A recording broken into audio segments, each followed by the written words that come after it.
Hello, welcome to the Kilby Life. I'm obviously weird. Come with me today as I grind some meat. I'm sure everyone is familiar with a grinder. If you're not, that's how babies are made. Today I will be grinding 2 venison sirloins roasts. I might throw in this back strap. I had that back strap last night and it was good. Very good and tasty. But it was so lean. I went to bed and I had like this feeling in my stomach, like I put a log in there or something. Like it was just, but I was still hungry. My body is craving fat. And it's like weird because, oh, your body's craving fat, but you're trying to burn fat. Well, don't eat too much fat so you can burn the fat. But if you start feeling like crap, that doesn't help. And I'm pretty sure eating fat helps your metabolism go and helps you get rid of the fat too. So you got to balance all these things. And guess what? No one knows. No one knows about you because you're inside your body and you're the one that can feel it. When I go to bed and I know there's a pit in my stomach like that, I still feel hungry, but I feel full, like I ate something dense. And then the next day I get up and I'm hungry all day. I'm still feeling hungry right now. I think my brain is starting to work and thinking, I need some fat. I'm obviously eating fat in the hamburger and all that stuff, but I'm eating a little bit more fat. That being said, I was 140.1 pounds this morning. Tomorrow I should be in the 130s. So what else do I have? I had that venison. I have this piece of fat that I took off a ribeye, a bone-in ribeye that I bought during the holidays. I have this, which is a bunch of brisket trimmings. I have this, which is a bunch of brisket trimmings. And then I have this leg of lamb from Sam's Club. I bought another one, 30 bucks, 6 pounds, $4.98 a pound. If I could buy meat under $5 a pound, red meat, happy. And the one good thing about lamb is that it's always grass-fed, grass-finished. So I'm trying to see the ratio of fat to meat. That much meat, that much fat. Might be, there's obviously meat on some of this brisket too. Smell test. Yeah, I think it'll be fine. So I'm just gonna chop all this up and then I'm gonna get the grinding. So it's gonna take some work. We'll see. It's gonna be hard for me to show you guys in here. I got so much stuff in my kitchen, you know, with 10 people living, but this is my pile of fat right here. And I think I'm gonna not put this other bag of fat in there. I think it's gonna be too much. Too much. Yeah, well, there's a little bit of fat on this lamb also. The venison is lean. There's no fat in it at all. So yeah, I'm just eyeballing this, like, you know, my macros of what I'm trying to hit when I started this journey.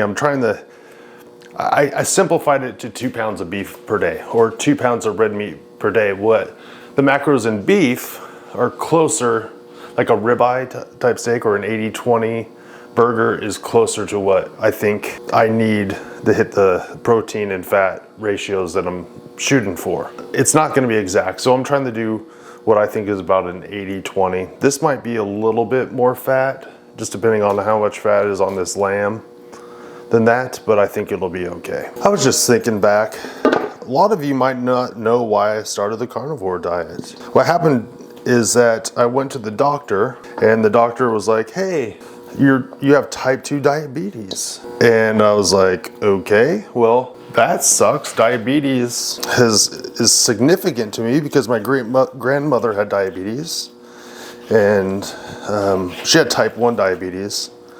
And then her son, my grandfather had it, and my uncle has it. My great-grandmother and my grandfather died, and complications of diabetes. And so you hear diabetes and you're like, oh, this is not good. Because I watched my great-grandfather dress my grandmother's wounds, you know, when I was hanging out with them in the summers growing up as a kid.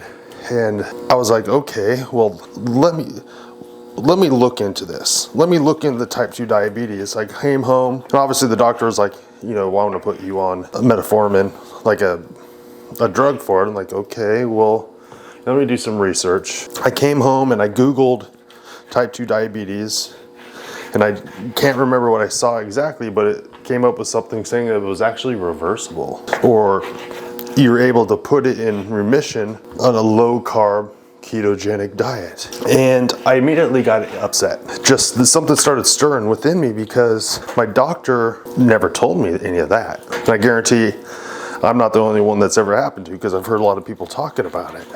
And so that's what started me on the journey. I'm like, well, low carb ketogenic diets, let's look at those.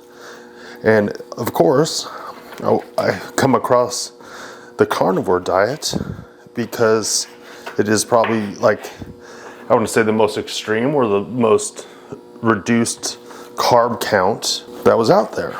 So let's do that. And that's how I started my journey. Then going through that, I started learning a lot of things about health and metabolic health. And within 90 days, going back to the doctor and stuff, I was not even type 2 diabetic anymore.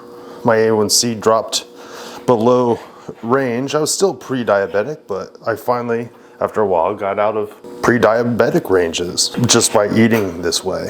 Now, that being said, I did a test one time going in there to the doctor.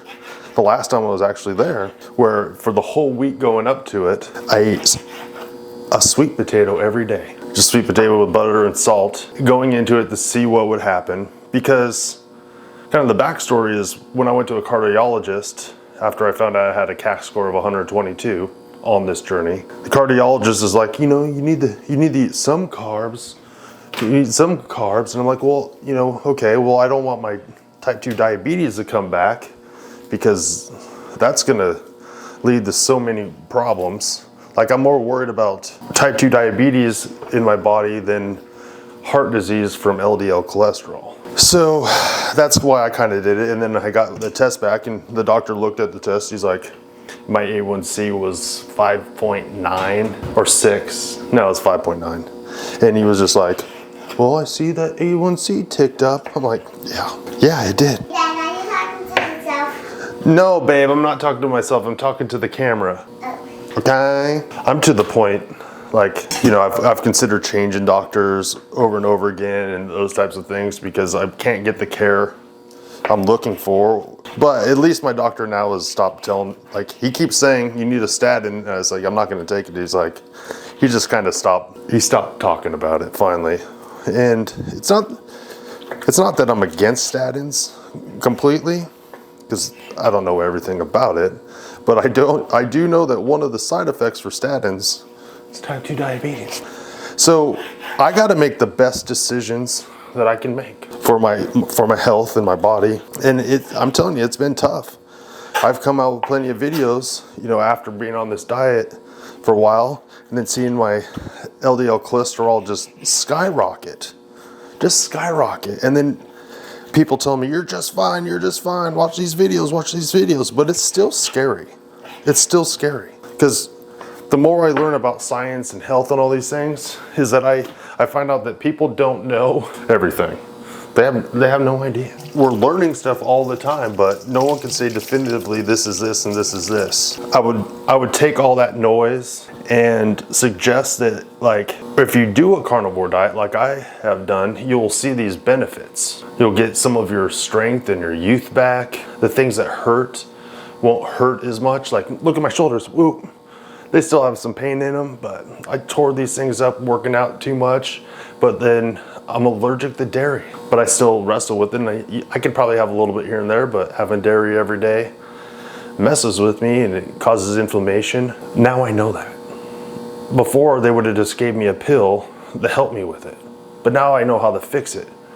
And what I'm saying is, like, but how do you feel? Quality of life matters. Like, if you can run and jump, go upstairs, do exercises, live your life, not be limited, be able to have energy to play with your kids. Those are the things that are really important. Not the numbers that the doctor tells you. Now, some of them can be important, but if you feel good, you feel better, there's your sign. All right, let's see. I got my thing on meat. I'm gonna grind it, coarse grind it, then grind it like in a hamburger. I find that if I just do it like this, you don't get to mix it up enough. I want it nice and mixed. And I'll coarse grind all this, and then you'll be able to see better what, like, the protein to fat ratio just is with your eyes. And then I may or may not add fat. You could check out this coarse ground version. That's probably, I mean, I'm not an expert, but from what I could tell, that's an adequate amount of fat. Looks pretty good. That venison and that lamb, especially that venison, is just such a deep, dark red. Looks so good. Another thing I'm gonna do is I'm gonna take this other thing of fat instead of saving it in the freezer again, because it's looking a little pale. I'm just gonna grind it through this coarse grind and then turn it into tallow. I'll just put it in a pan and like let it go low and slow and leach out all that fat, and then I will consume that fat also. I could use that for cooking, or my family could use it. This Wagyu beef fat, I show it all the time. Like this tallow has this like that Wagyu flavor, and when I put it in my hot water with salt, it kind of tastes like broth. It's good. And helps with chapped lips. All right, I'm gonna grind this fat, then I got something to talk about.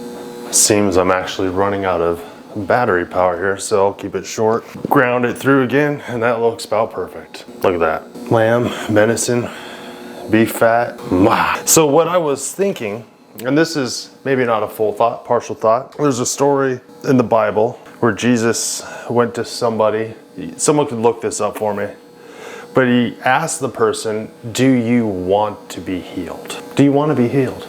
And that's what I ask myself often, like, Aaron, do you actually want to be healed? And some days I'm like, yeah, I want to be healed. Other days I'm like, maybe I should just take the pills and, you know, eat McDonald's or whatever, or do the best I can. There's that part of me that just like wants to give up and say, I'll just take the pills and die when I die. But no, I think I want to be healed. I think I want to be healed. And if it's a miraculous healing, amazing. If it's a healing that takes self-discipline and time and effort and a lifetime with blood, sweat, and tears involved, then so be it.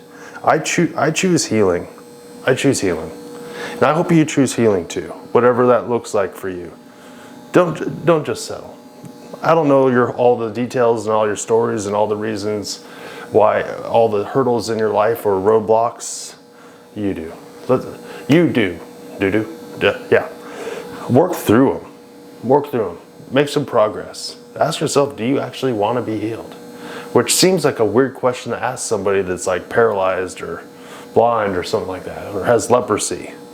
I forget the exact ailment, but he asked it for a reason, because do you actually want to be healed? You need to answer that question. I'll see you guys tomorrow. I think this is episode 10, and maybe tomorrow, just depends. But unless this is the day after tomorrow, because I can't get this video because I'm gonna have to clean this stuff up for 150 million years later. Could be out.